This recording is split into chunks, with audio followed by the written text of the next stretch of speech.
ये नारे, ये बयानों के जरिए दी जा रही बद्दुआएं किसके लिए? आज कहने में कोई गुरेज नहीं करूंगी। उस प्रधानमंत्री के लिए जिसे करोड़ों करोड़ों लोग दुआ दे रहे हैं, जिसे 11 साल में 28 देश अपने सर्वोच्च सम्मान से नवाज चुके हैं। 28 देश, मजाक है? किसी भी देश से आप कुछ भी ले लेंगे और उसका सर्वोच्च सम्मान ले लेंगे। उस प्रधानमंत्री के लिए इस तरह की बद्दुआएं, जिसने विदेश में भारत की साख को मजबूत किया है। इस वक्त जब मैं आपसे बात कर रही हूं, देश में पहली बार नक्सल के अभिशाप से मुक्त होने की खबर आने वाली है। मार्च 2026 ये डेडलाइन रखी गई और उसके बाद एक नक्सली हिंदुस्तान की सरजमी पर नहीं होगा। क्यों नहीं हो पाया ये 70 साल पहले? जम्मू कश्मीर को 370 से मुक्ति दी गई, क्यों नहीं हो पाया ये 70 साल पहले या 70 सालों में? देश जिस दंश को आजादी के वक्त से ढो रहा था, मतलब वो जो कर्ज था ना, विरासत में मिला था बाकी सरकारों से, नरेंद्र मोदी को, उसे सूद समेत चुकता करने वाले को आप कब्र में पहुंचाना चाह रहे हैं। उज्ज्वला योजना 1 मार्च 2025 तक भारत में लगभग 33 करोड़ उपभोक्ता इसके हो गए।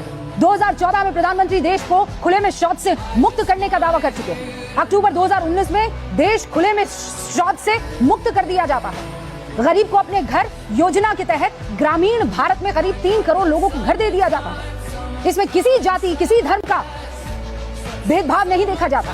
सालों से लटके राम मंदिर का भव्य निर्माण हो जाता है। पीएम मोदी के कार्यकाल में भारत 4थे नंबर की अर्थव्यवस्था बन जाता है। मोदी के नेतृत्व का लोहा दुनिया ने तब भी माना जब कोविड नियंत्रण से बाहर हो चुका। वसुधैव कुटुंबकम के संदेश के साथ 70 से ज्यादा देशों को मुफ्त वैक्सीन बांटी। आजादी के 70 साल बाद 18,000 से ज्यादा गांव में बिजली पहुंचाई गई। भगीरथ प्रयास हो, ये काम ऐसे ही नहीं होते हैं। इनके लिए क्लियर विजन, दृढ़ इच्छा शक्ति, महत्वाकांक्षा के बल पर आप आगे बढ़े तब संभव हो जाता है। जीएसटी 30 से ज्यादा टैक्स लगा करते थे पहले, उन्हें समेट कर 2 स्लैब में कर दिया गया ताकि आम आदमी को परेशानी ना हो, इसका सीधा फायदा मिले।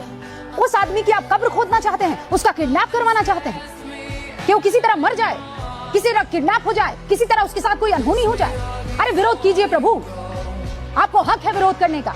नीतियों का विरोध कीजिए, पूछिए कड़े सवाल, लेकिन किसी शख्स से ऐसी क्या नफरत कि उसकी मां को आप जन्नत से निकाल लाते हैं और आप अजीबोगरीब वीडियो बनाने लगते हैं, नारेबाजी करने लगते हैं। कब्र खुदेगी जैसी घटिया सोच के साथ नारेबाजी करना, ये कौन बर्दाश्त करेगा?